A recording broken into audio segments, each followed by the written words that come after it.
পূর্বস্থলীতে বিস্ফোরক অভিযোগ, টিকিট নিয়ে আইপ্যাকের বিরুদ্ধে তোপ তপন চট্টোপাধ্যায়। পূর্বস্থলী উত্তর বিধানসভা কেন্দ্রের বিধায়ক তপন চট্টোপাধ্যায় এবার সরাসরি বিস্ফোরক অভিযোগ তুললেন দলীয় টিকিট বন্টন প্রক্রিয়া নিয়ে।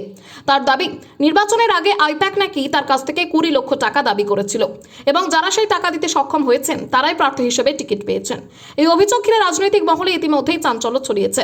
যদিও দল বা আইপ্যাকের তরফে এই বিষয়ে কোনো আনুষ্ঠানিক প্রতিক্রিয়া পাওয়া যায়নি। শুধু অভিযোগকেই থেমে থাকেনি তপন চট্টোপাধ্যায়। নিজের বিধায়ক কার্যালয়ের ওপর বড় করে প্রাক্তন বিধায়ক লিখে দিয়েছেন তিনি। আগে যেখানে তৃণমূল কংগ্রেসের কার্যালয় লেখা ছিল তা সরিয়ে দেওয়া হয়েছে। এই পদক্ষেপ ঘিরেও শুরু হয়েছে জোর জল্পনা। বিধায়কের দাবি, তার নিরাপত্তা তুলে নেওয়া হয়েছে, সেই কারণেই তিনি নিজেকে প্রাক্তন বিধায়ক হিসেবে উল্লেখ করছেন। এই ঘটনায় দলের অন্দরে অসন্তোষ আরও প্রকাশ্যে এলো বলে মনে করছেন রাজনৈতিক বিশ্লেষকেরা।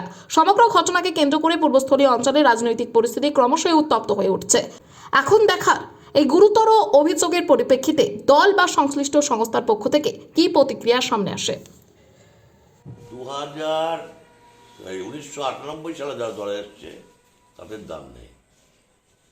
যারা সিপিএম থেকে এসছে, বিজেপি থেকে এসছে, এবেলা বিজেপি ওবেলা সিপিএম, দেখছেন না, রাজীব ব্যানার্জি, সব্যসাচী, পাত্রদাকে দিলেও আমি খুশি হতাম। যাদের লোককে দিয়েছে ভালো তো, খারাপ কি না। আইপ্যাকের যারা এসেছিল তারা কি অনেকে এসে এই কথা বলেছে? অনেকজন আসে, কত অনেক আইপ্যাক।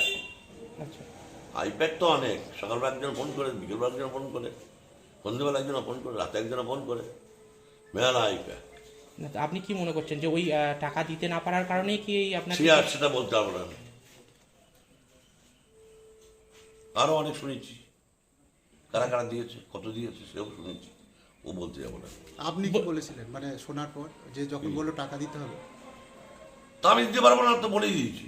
তোমার কি বলছি, আরেকটাও আপনি দেখলাম যে হচ্ছে কি আপনি প্রাক্তন বিধায়কের কার্যালয়ে লিখেছেন। এখন তো আপনি প্রাক্তন নয়, তাহলে আমার সিকিউরিটি তুললো কেন?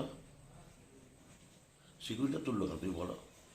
আমি তো 5ই মে অব্দি আমি মেরে আছি। আমি এখন ভাবছি যে 24 তারিখে আমার বিধানসভার মিটিং আছে, স্ট্যান্ডিং কমিটি, রিজাইন দেওয়ার মিটিং। ঠিক আছে, তাহলে যারা যারা টাকা দিয়েছে তারাই প্রার্থীপদ পেল?